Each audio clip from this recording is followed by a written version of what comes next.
अस्सलाम वालेकुम जी। मेरा नाम है अंसर अली एसआई पीटीएस फरूखाबाद में बतौर लॉ इंस्ट्रक्टर मैं अपने फ़राइज़ सर अंजाम दे रहा हूँ।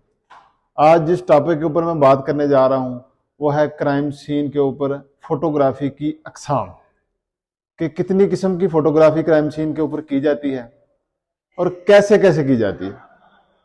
फ़ोटोग्राफ़ी की अहमियत मौजूदा दौर में बहुत ज़्यादा हो चुकी है। वीडियो बनाना, फोटोग्राफी करना, हर फील्ड के अंदर इसकी अहमियत जो है ना उसका कोई इनकार नहीं कर सकता। किसी फोरम में चले जाएं, फोटोग्राफी एक ऐसी चीज है कि ये एक्चुअल में चीजें दिखाती है कि जो वहां पे बंदा नहीं देख सकता, एक बंदा एक वकूए पे गया ही नहीं, तो वो बजरिया पिक्चर, बजरिया वीडियो वो उस वकूए को देख सकता है। जैसा कि व्हाट्सएप के ऊपर लाइव कॉल के जरिए हम कोई अगर तफ्तीशी वहां पर मौजूद है तो उसके जरिए हम चेक कर सकते हैं कि वकूआ कैसा है, किस किस्म का है। मौजूदा जदीद दौर की बात कर रहा हूं कि इसमें इसकी अहमियत कितनी ज्यादा है। तो इसलिए बंदे को फोटोग्राफी के हवाले से प्रोफेशनल भी होना चाहिए थोड़ा सा, बल्कि ज्यादातर लोग इस चीज को अब समझते हैं। पहले वो पुराने वाला दौर अब खत्म हो गया है कि वो तस्वीरें बनाने के लिए बहुत ज्यादा प्रोफेशनल आदमी की जरूरत है। सिर्फ थोड़ी बहुत ट्रेनिंग चाहिए इसके लिए कि फोटोग्राफी कैसे करनी है। सबूत और प्रूफों के लिहाज से जाहिर है ये डॉक्यूमेंट ऐसे हैं, ये अफसरान बाला के पेश होने होते हैं, ये पिक्चर्स, तो उसके लिए फिर थोड़ी प्रोफेशनलिज्म होना चाहिए। तो ये क्यों की जाती है क्राइम सीन के ऊपर? इसलिए की जाती है कि क्राइम सीन के ऊपर जब हम जाते हैं तो वहां पे जो हमारी पहली नजर है उसमें वो क्राइम सीन कैसा था उसको महफूज करने के लिए फिर यह है कि कोर्ट भी वो देख सकती है तस्वीरें, वो वीडियोस देख सकती है, एक्चुअल हालात से वो आगाही हासिल कर सकती है। इसके बाद जो हमारे अफसरान वाला है वो भी देख सकते हैं उनको कि क्राइम सीन जब पहली नजर में देखा तो वो कैसा था। फर्स्ट रिस्पॉन्डर जब वहां पर पहुंचा या तफ्तीशी पहुंचा तो क्राइम सीन कैसा था।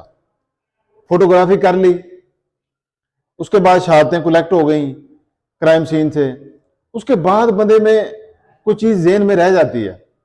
फोटोग्राफी को देख के बंदे के जेहन में कुछ चीजें रह जाती हैं, बंदा वहां से क्लियर कर लेता है। हो सकता है वक्ती तौर पे कुछ चीजें बंदे के जेहन में ना रही हों तो वो बाद में देख सकता है बंदा। तो ये एक जदीद प्रूफ है कि बतौर प्रूफ इसको हम कोर्ट में पेश भी कर सकते हैं। तो आगे चलते हैं, हम इसकी इकसाम बयान करते हैं कि मेन जो इकसाम है वो 3 किस्म की होती हैं। 2 इसकी सब इकसाम कह सकते हैं हम, तो कुल इसकी 5 इकसाम है। तो जो सबसे पहली किस्म है वो ये है इंतहाई दूर से फोटोग्राफी करना। क्राइम सीन की दूर से फोटोग्राफी करनी है, उसके अंदर क्राइम सीन वाज़िया नजर आना चाहिए, उसकी लोकेशन नजर आनी चाहिए, किस इलाके में वाक़या है, उसके इर्द गिर्द क्या क्या चीजें हैं, तो उसको कहते हैं दूर से फोटोग्राफी करना। तो वो मुख्तलिफ एंगल से हम क्राइम सीन की तस्वीर लेते हैं। कोशिश करें अगर 4 तरफ से लेना मुमकिन हो तो चारों तरफ से लें, अगर 2 तरफ से ले सकते हैं 2 तरफ से ले लें। मुमकिन जहां जितना मुमकिन हो उसकी मुख्तलिफ एंगल से तस्वीरें ले लें कि दूर से क्राइम सीन कैसा नजर आता है, उसके इर्द गिर्द कौन कौन सी चीजें वाक़या है, वो एक ना लोकेशन क्लियर हो जाएगी। उसके बाद दूसरा है जो क्राइम सीन की इंट्रेंस पे खड़े होकर आपने तस्वीर बनानी है, उसके अंदर सिर्फ क्राइम सीन आना चाहिए। फर्ज करो क्राइम सीन एक कमरा है तो कमरे के दरवाजे में खड़े होकर हम तस्वीर बनाएंगे, उसके बाद फिर एक कोने में जाएंगे, वहां से खड़े होकर तस्वीर बनाएंगे। कम से कम कमरे के 2 जो कोने हैं ना, मुखालिफ कोने, उनमें खड़े होकर आपने उसकी मुकम्मल तस्वीर लेनी है, जिसके अंदर तमाम एविडेंसेस नजर आनी चाहिए, पूरा क्राइम सीन नजर आना चाहिए, तमाम उसकी एविडेंसेस नजर आनी चाहिए। ये होती है दरमियाने दर्जे की फोटोग्राफी, इसको कहते हैं। उसके बाद जो तीसरी हमारा मेन चीज है वो फोटोग्राफी है कि करीब से फोटोग्राफी करना। पहले हमने दूर से कर ली फोटोग्राफी जिसमें क्राइम सीन और उसकी लोकेशन आ गई, उसके बाद हमने दरमियाने दर्जे की फोटोग्राफी कर ली जिसके अंदर सिर्फ क्राइम सीन आया। अब तीसरी फोटोग्राफी ये है कि हम इंडिविजुअल जितनी भी शहादतें वहां पर मौजूद हैं उनकी सब की फोटोग्राफी करेंगे। फर्ज करें यहाँ पे पिस्टल पड़ा है, उसकी मैं तस्वीर लूंगा, यहाँ पे बुलेट्स पड़ी हैं, मैं उसकी तस्वीर लूंगा। इसी तरह जितनी जितनी शहादतें वहां पर मौजूद हैं, ब्लड के धब्बे हैं, मनी के धब्बे हैं, तो उनकी फोटोग्राफी अलग अलग की जाएगी। इसको कहते हैं करीब से फोटोग्राफी करना। ये तीसरी किस्म है। उसके बाद जो चौथी किस्म है वो इसी की सब किस्म कह सकते हैं कि फर्ज करें कि पिस्टल पड़ा है, उसकी फोटोग्राफी की है, हो सकता है उसके ऊपर कुछ लिखाई की हो, कंपनी का नाम लिखा हो, उसको शो करने के लिए इंतहाई करीब से फोटोग्राफी की जाती है। यह है हमारी चौथी फोटोग्राफी। जो लास्ट हमारी फोटोग्राफी है वो है ड्रोन के जरिए फोटोग्राफी करना।